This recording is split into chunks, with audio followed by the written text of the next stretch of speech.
Alhamdulillahirabbil alamin.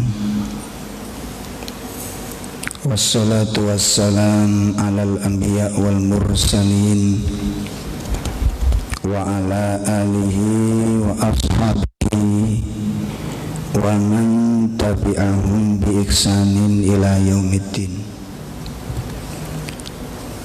Asyhadu an la ilaha illallah wahdahu la syarikalah wa asyhadu anna Muhammadan abduhu wa rasuluh.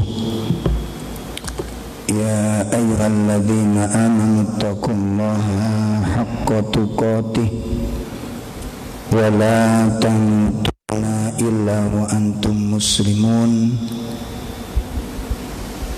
Amma ba'd. Bapak-bapak, ibu-ibu, jamaah sholat subuh dan majelis taklim yang semoga kita semuanya dimuliakan Allah. Alhamdulillah. Pertama yang wajib kita laksanakan sebagai seorang muslim adalah mensyukuri nikmat Allah, yang mana kita sampai pada pagi ini mendapatkan inayah, mendapatkan pertolongan dari Allah untuk bisa menunaikan apa perintahnya dan bisa menjauhi larangan-larangannya. Kita melaksanakan berbagai macam aktivitas yang banyak sekali.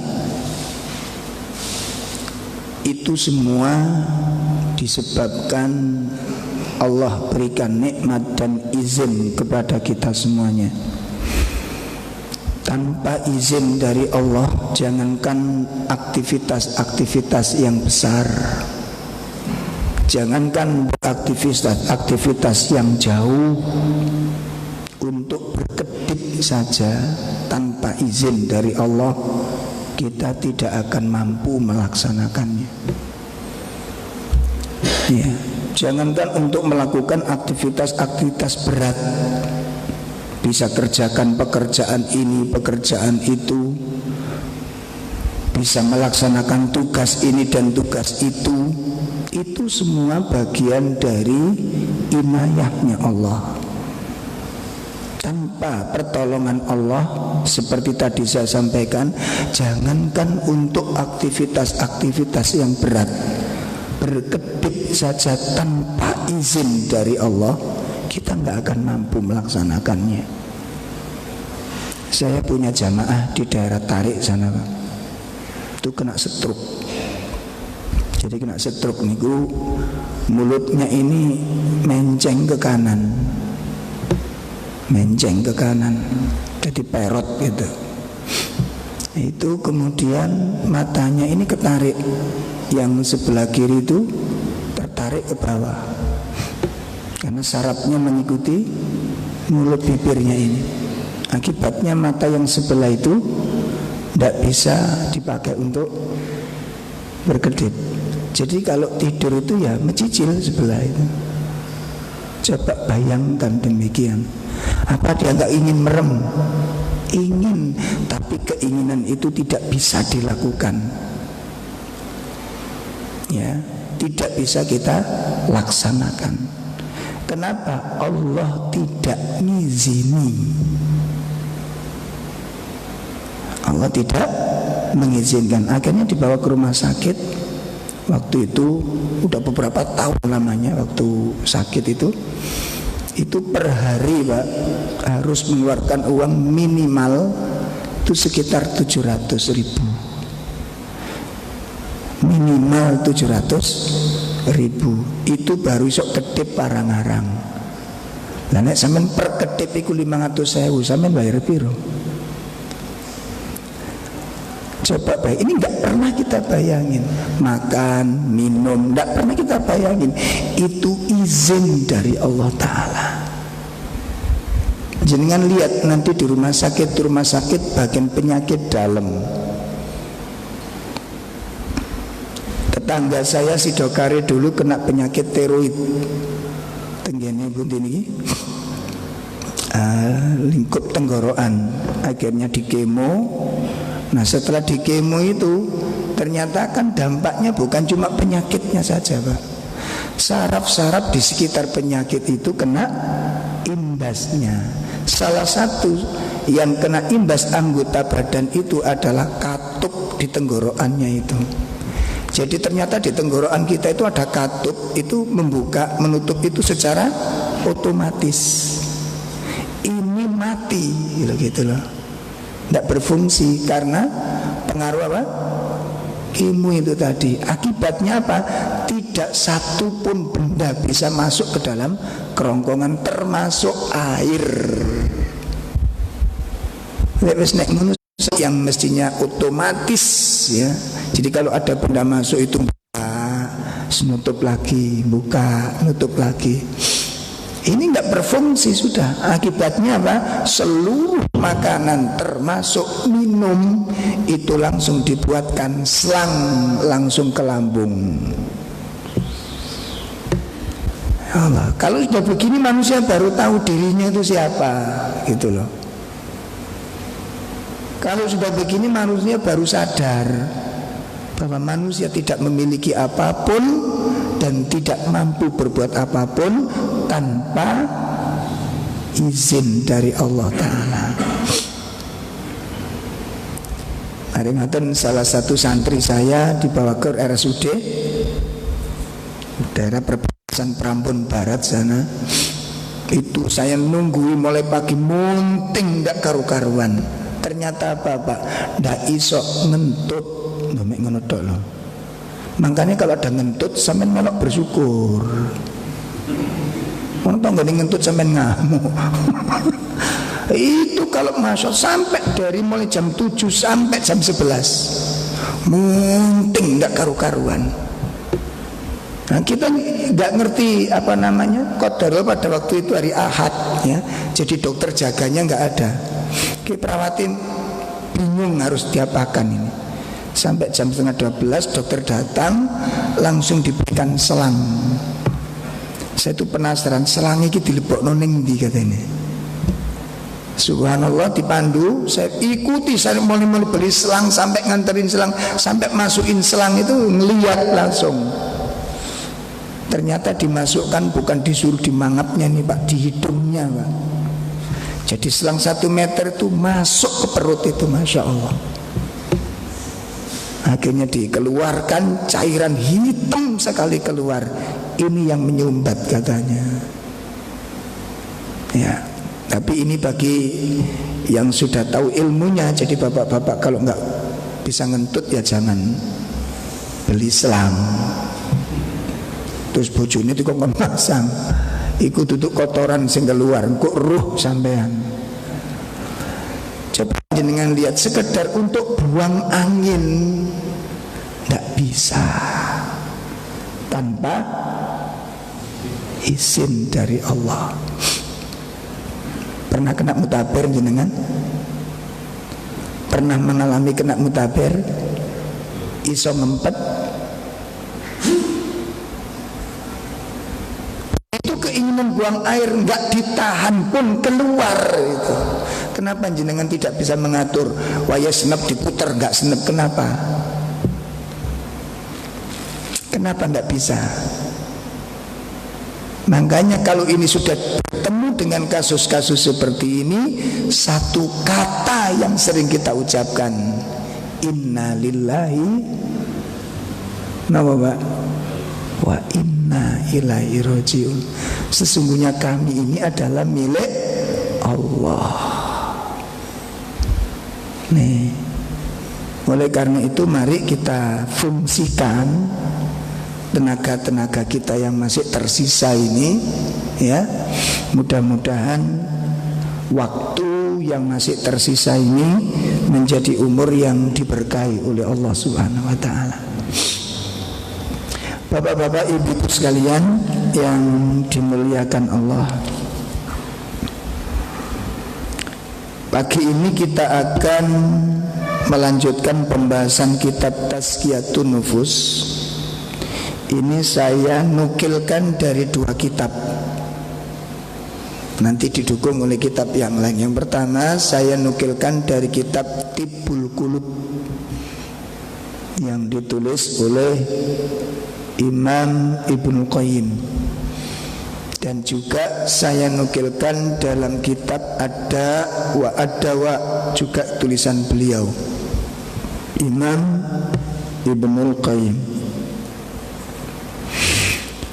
Dalam pembahasan tazkiyah yang secara otomatis tazkiyatun nufus, upaya untuk mensucikan hati, itu pembahasan berkaitan dengan masalah qalbu, masalah hati. Ya.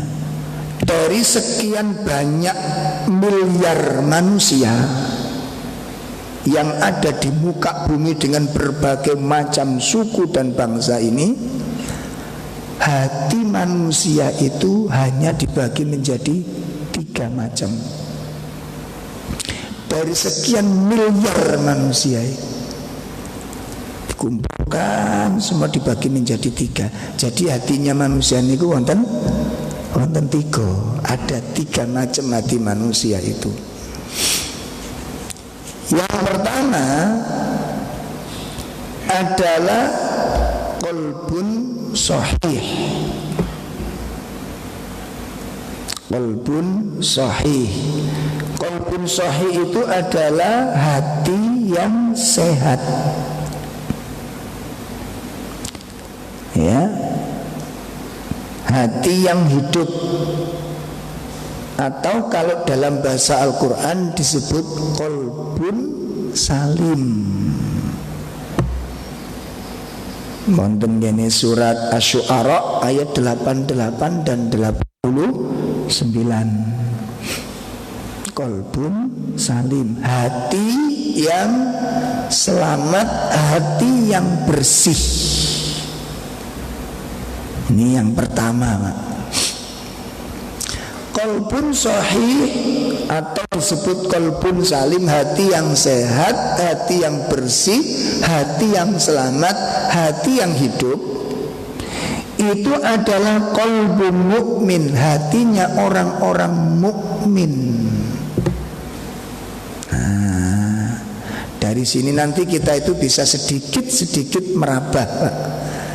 Ya, sakit merabah nanti itu, dan nanti ada tanda-tandanya di sini.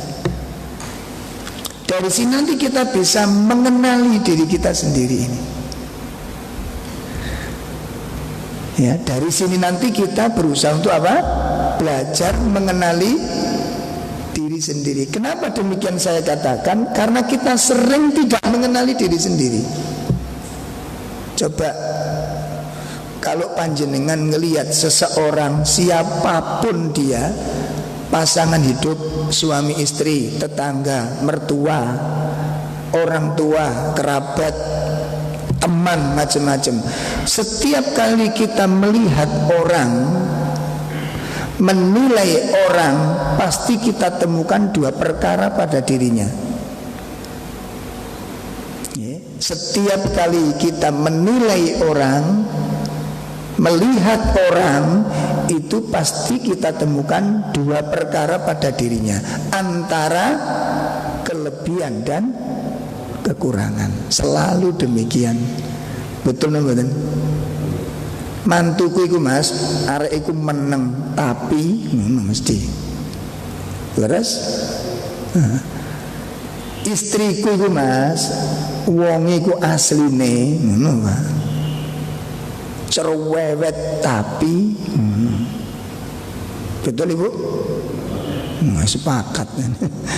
Iya, suamiku iku Mbak, Masya Allah, wong ini suaranya di semua iku, tapi yo gitu, nambah duit nyah-nyoh. Nek bojoku iku gak suarane Mbak, tapi medit. Ada yang gitu enggak Bu? Gak wani muni Pak. Selalu kita melihat dua orang itu dari dua sisi. Selalu kita temukan dua sisi, selalu kita dapatkan dua sisi antara kelebihan dengan kekurangan. Itu kalau melihat orang, Pak. Tapi pada saat kita melihat diri sendiri, sehingga tahu apa nih? Nah kan mulai nggak bener kan?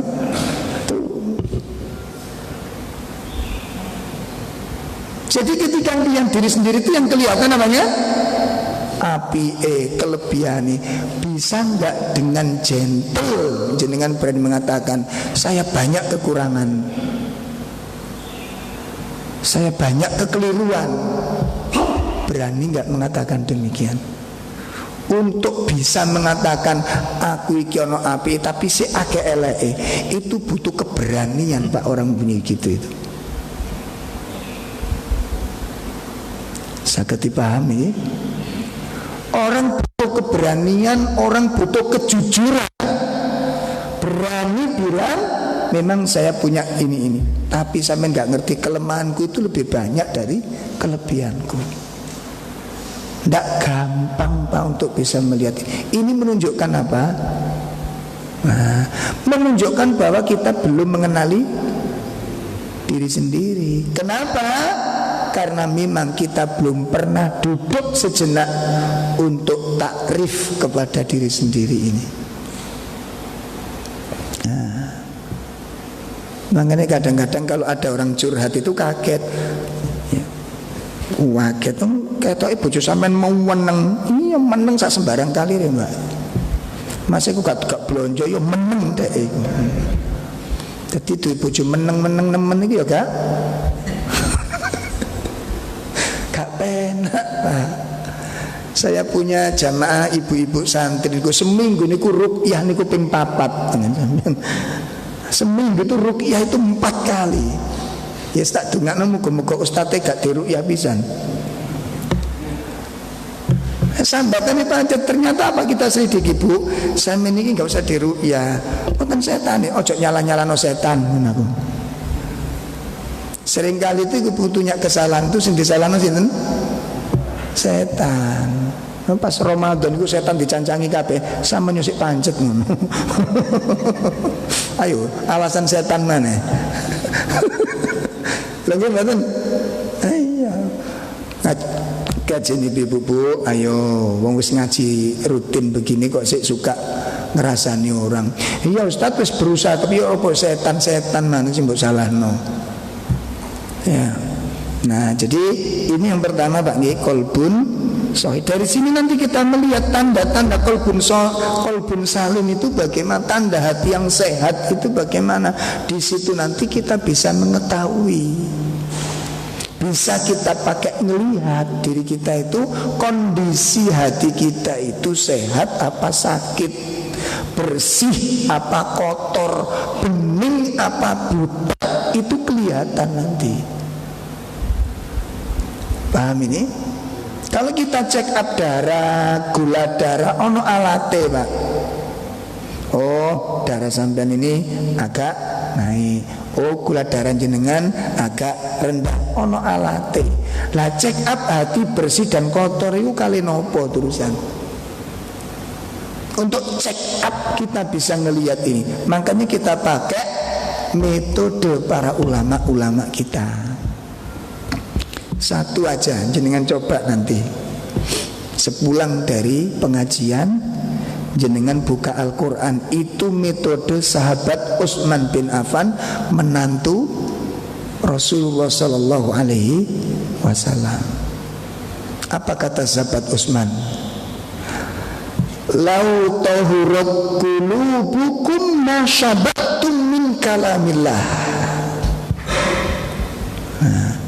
Lau tahurat qulubukum, kalau hati-hati kalian itu bersih,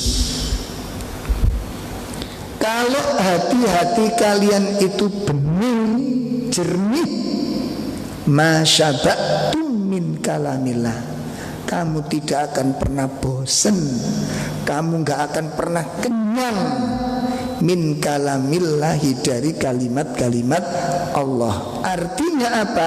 Kalau orang itu hatinya bersih, hatinya bening, tidak pernah bosan untuk dipakai membaca Al-Quran.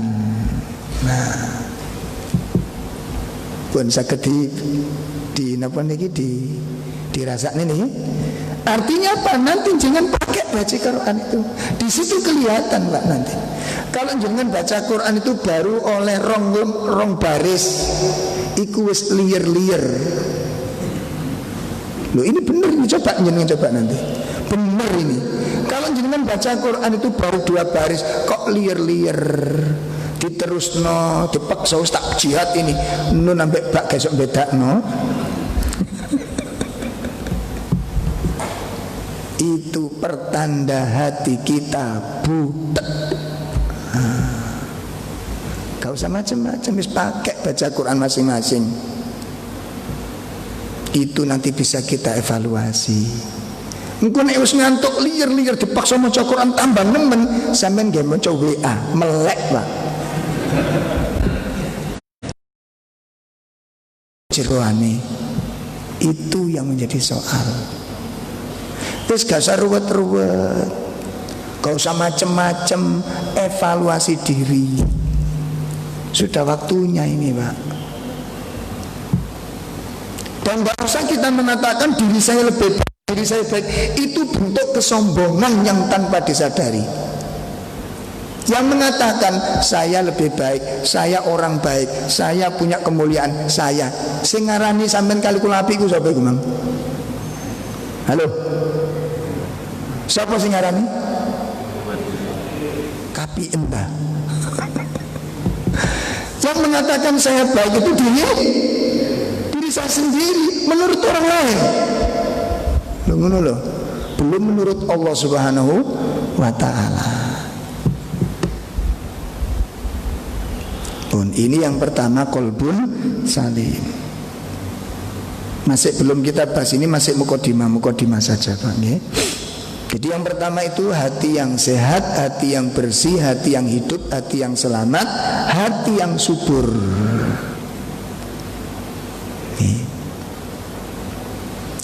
Kemudian yang kedua,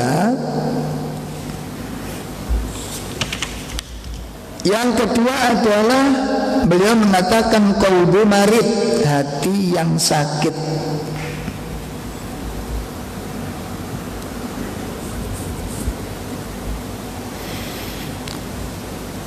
Hati yang sakit itu adalah qalbun lahu hayatun wa bihi illah. Kata Imam Ibnu Qayyim, beliau mengatakan hati yang sakit itu hati yang hidup, namun ada penyakitnya, ada cacatnya di dalamnya itu. Dan ada boroknya.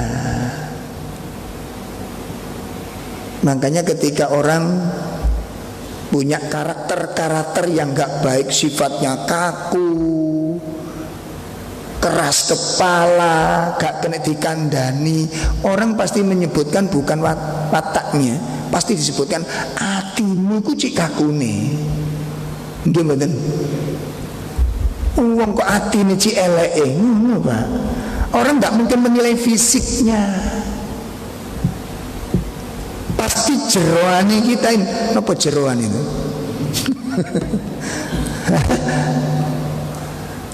Kok cik eleke hatimu, kok cik keras hatimu, pasti hati yang dijojok itu. Hati yang sakit itu hati yang hidup, namun ada boroknya. Borok hati wonten pinten, Bu?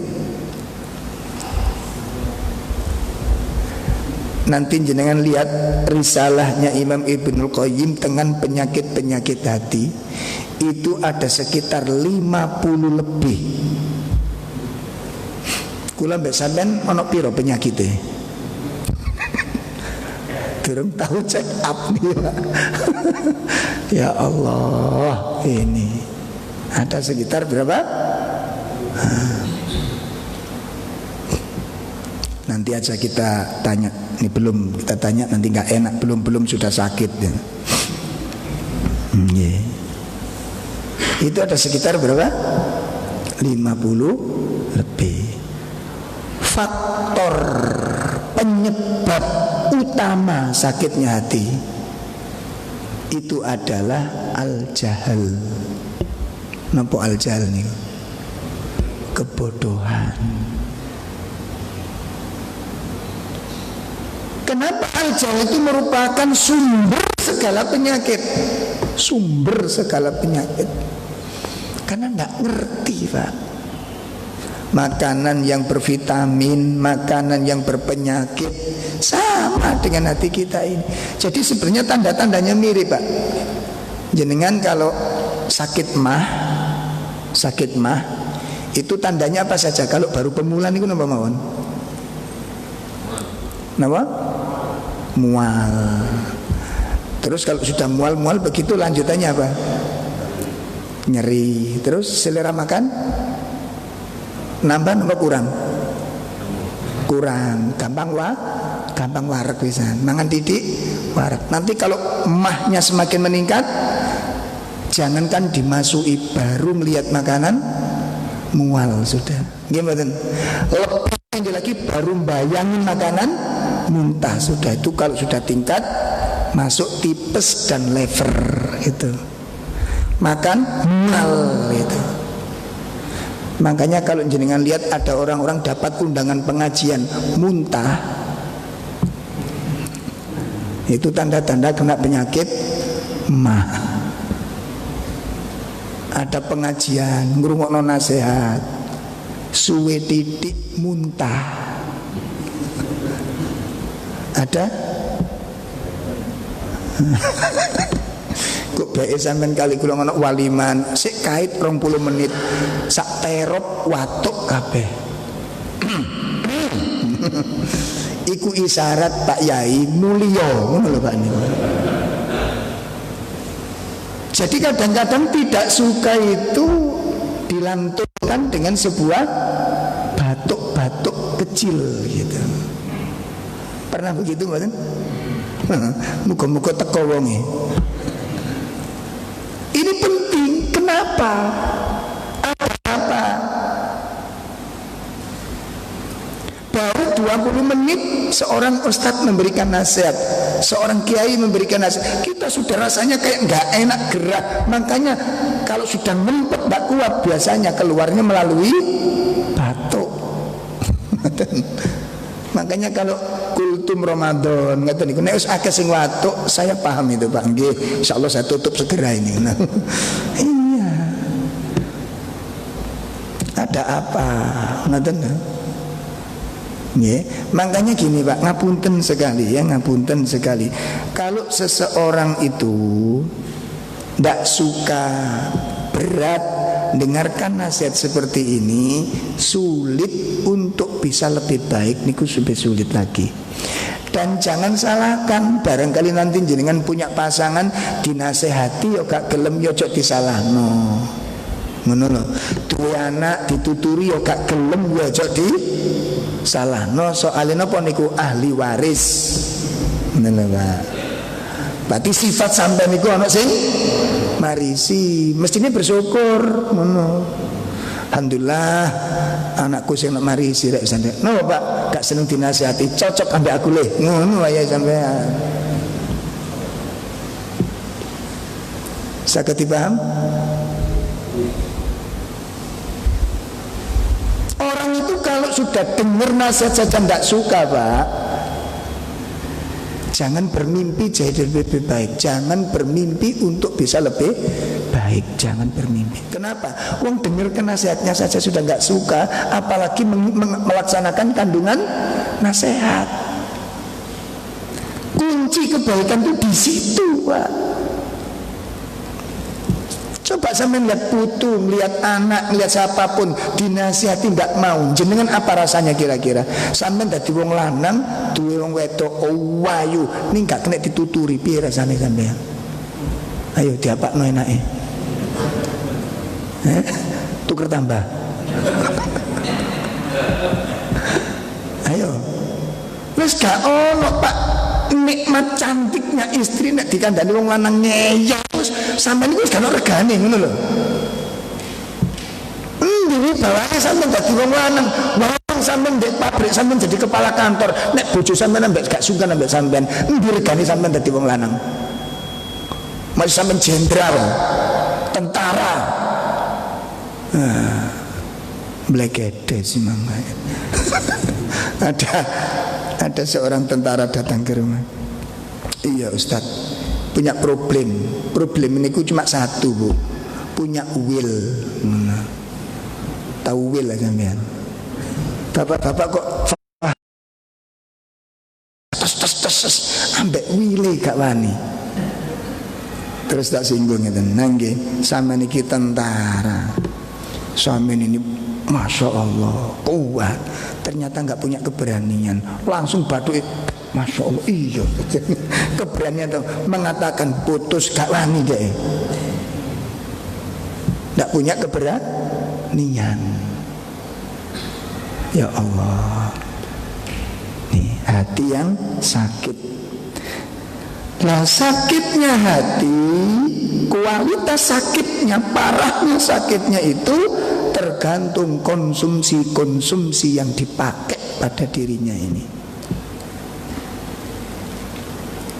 Nah, dan sama dengan fisik kita ini sama. Makanya ketika dalam fisik Quran sudah memberikan sinyal.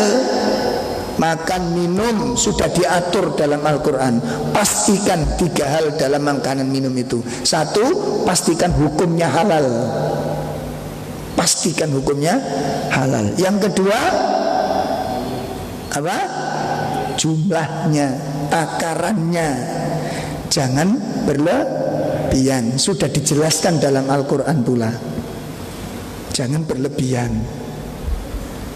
Yang ketiga,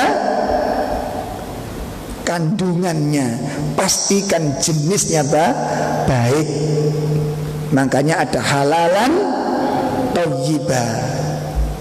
3 macam makanan yang harus dikonsumsi ini. Pastikan hukumnya halal, pastikan takarannya tepat, tidak kurang tidak berlebih. Kemudian yang ketiga, pastikan jenisnya baik. Termasuk perbuatan yang kita lihat, yang kita dengar, ini konsumsi hati, Pak. Suara-suara yang kita dengarkan itu konsumsi hati. Sesuatu yang kita lihat itu konsumsi hati. Jenengan kali kula nggak usah munafik gitu loh. Ono bapak-bapak nang itu didelok, ditakoni, "Sampeyan ndelok apa, Mas?" "Gak ndelok tok kok." Ngono jane. Ndak bisa. Nek jenengan ngelihat orang perempuan, hati itu ikut campur, Pak. Nggak bisa melihat hati dia itu, nggak bisa, Pak. Munafik. Sampean bisa nggak? Contoh aja. Jenengan ngelihat ada jam sini, jam terus nyala itu kan biasanya. Terus ini sore ada jadwal pengajian kadang-kadang.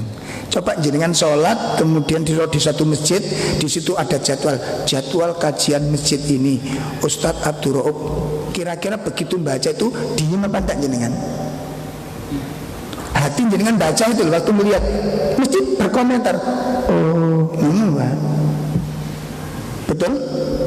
Oh, Ustadz Abdul Rauf yang ngaji ning kene ngoten. Padahal itu Abdul Rauf kula padahal.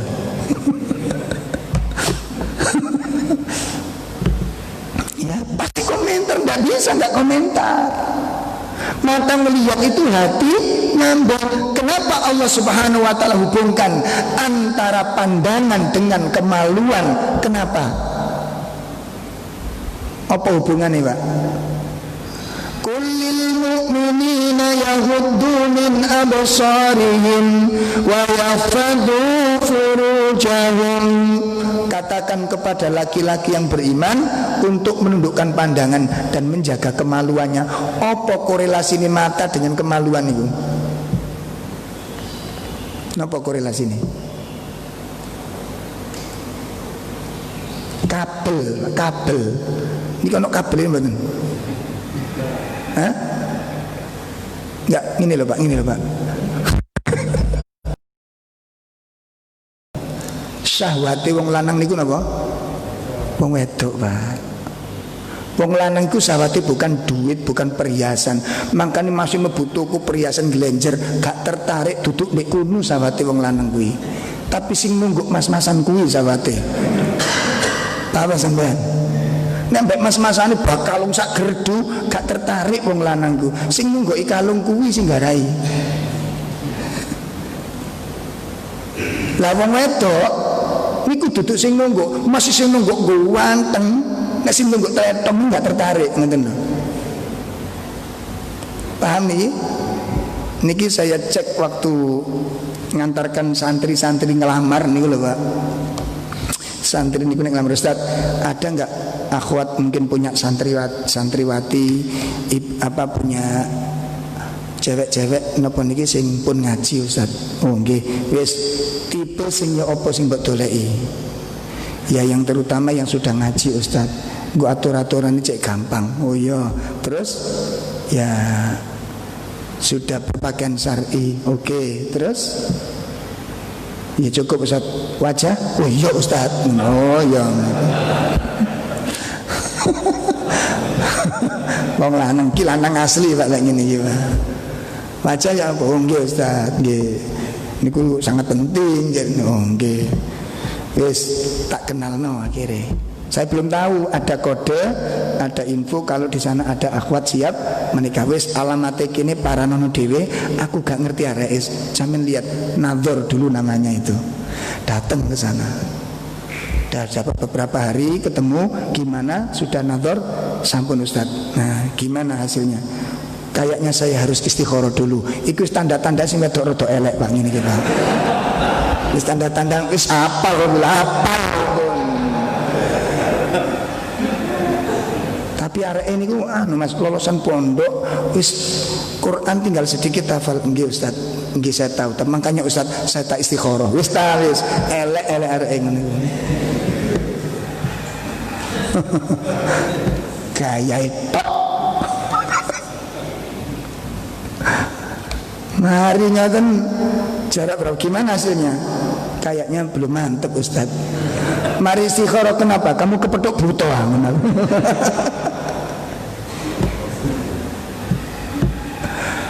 Dah, akhirnya ditawari yang lain. Dah, kalau enggak jadi enggak apa-apa, jangan dipaksakan. Enggak gelem kok dipaksa piye. Akhirnya ada penawaran lain, ada orang punya keponaan. Ditawarkan. Dah, tawarkan berangkat. Ternyata kok katanya mantep. Gimana hasilnya? Insyaallah mantep Ustaz. Oh ya. Ngene iki wis tengere Pak, arek rada ayu ngoten iki. Iya, dapat informasi. Ustaz, saya dengar-dengar kok santri ini jenengan mau nikah dengan anak dari daerah sini, putrinya ini nggih. Iya, ngapunten Ustaz nih, kalau boleh saya usul, mohon dipertimbangkan lagi. Saya ini budenya. Loh ngono. Berarti kan berita ini mutawatir, ngoten. Hadisnya sahih, Pak. Napa Bu? Ini berita penting buat saya. Ini Ustaz, anak ini nul putul agamane. Terus arek ini ku rada ndablek. Ambek wong tuwa rada wani. Niku ibuke sing cerita saya ini. Ya ibuke yang mengharap karo kula, cuma kula mboten wantun ngethuk-ngethukno teng kanca kula ngaji. Wong arek koyo ngono e. Nek ayune mboten nyacat Ustaz. Oh iya iki sing garai ngono aku. Akhirnya saya enggak gini loh. Ini kan nikah itu bukan untuk sehari dua hari. Ini